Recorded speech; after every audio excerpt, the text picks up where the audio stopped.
Hello. Good evening, ladies and gentlemen, and welcome to Barnes & Noble's at Astor Place. Tonight, I have the distinct pleasure of introducing Jim Rasenberger. Mr. Rasenberger was a former contributing editor at Vanity Fair and is a frequent contributor to the New York Times. He is also the author of the critically acclaimed book, High Steel, The Daring Men Who Built the World's Greatest Skyline. Mr. Rasenberger joins us this evening to discuss his latest work, America, 1908. The dawn of flight, the race to the pole, the invention of the Model T, and the making of the modern nation. Publishers Weekly has said of the author, he renders 1908 as a series of snapshots, and his camera never blinks. So won't you please join me in welcoming Jim Rasenberger.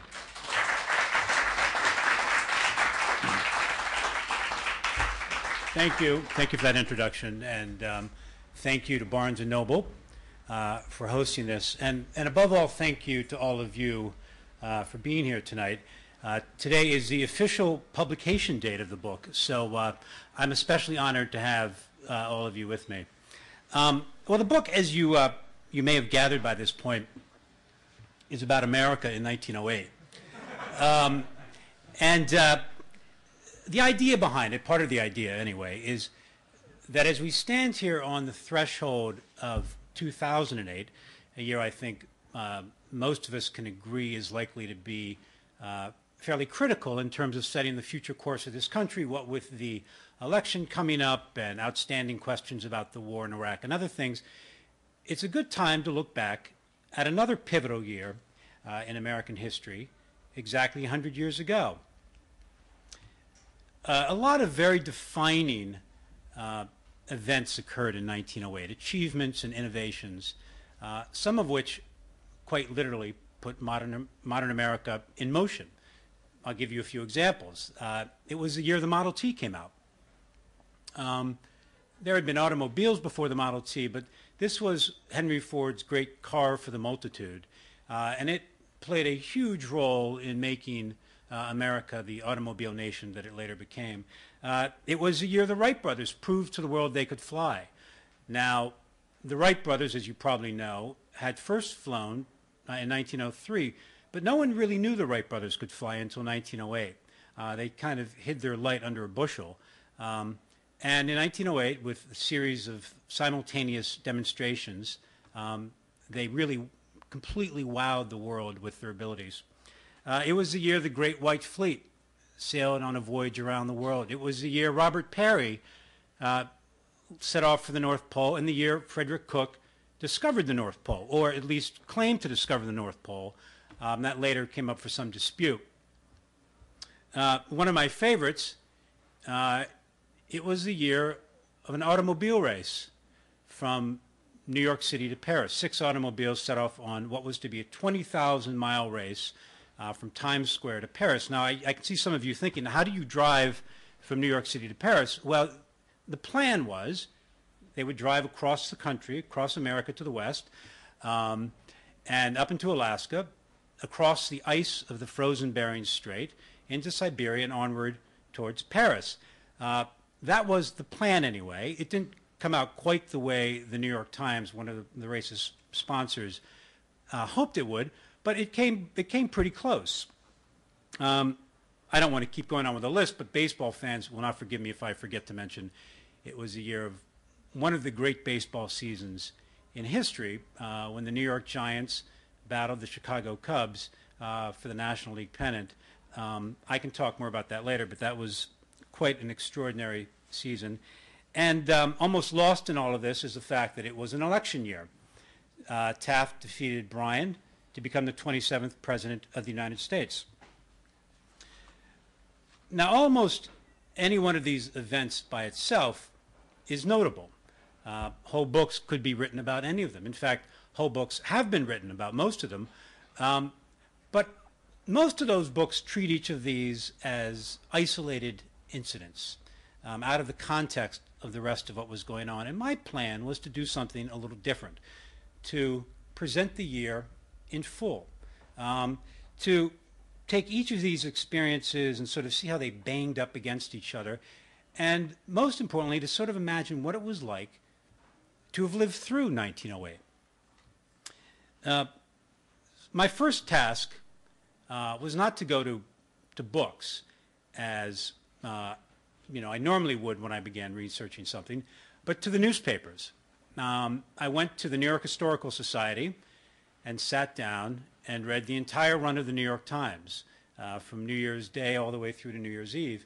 And I later went into books and other newspapers and so forth, but it was a really fabulous way to get a sense of the year in all the sort of dizzying array as it came at people who lived through it. And it really was dizzying. I mean, if you read the newspapers at the time, everything that happened in 1908 was bigger, better, faster, stronger, stranger than anything that had ever happened before. Now, this is partly early 20th century newspaper hyperbole, but it was also partly true. Everything was bigger, faster, and stranger.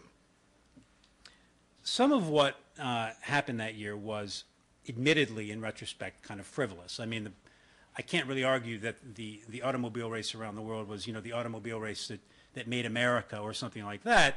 But some of it really was almost transformative. I mean, the Model T, for instance. There had been automobiles before the Model T, but most of them cost between $2,000 and $4,000. So it was almost a tautology that only a wealthy person could afford to buy them. They also were still more vehicles of sport than of utility. I have a wonderful ad that I came upon in Harper's, and it's from a few years before 1900, but it kind of captures the sense of, I guess you would say, delight that people took in automobiles at the time. It's an ad for Dewar's Scotch, and it shows it's a car filled. It's got 3 people in it. I think 2 men and a woman, and the car is sort of going over a hill, half airborne, 2 of the wheels up, and they're all smiling. And one of the people is reaching back into the basket for the bottle. And here's the caption: "There's no more exhilarating sport or recreation than automobiling. The pleasure of a spin over country roads or through city parks is greatly enhanced if the basket is well stocked with Dewar's Scotch White Label." Well, by 1908, everything had changed quite a bit, largely due to Henry Ford. His plan was to build a car for the multitudes. And it wasn't simply going to be a car as good as the cars that rich people drove. It was going to be better, and it was better, and almost immediately took off and became one of the greatest commercial successes in American history. Whether these events that happened were trivial or significant, what they all had in common is that they both reflected and then expanded American sense of what was possible. And pretty much everything seemed possible in 1908. It was absurd at the start of the year to expect anyone to drive an automobile across the ice of the Bering Strait, but no more absurd than somebody proposing to fly an airplane for almost 2.5 hours, as Wilbur Wright did at the end of the year, on the last day of the year. I begin America 1908 in the opening seconds of 1908, or rather I should say the closing seconds of 1907. And I begin right here in New York City in Times Square on New Year's Eve.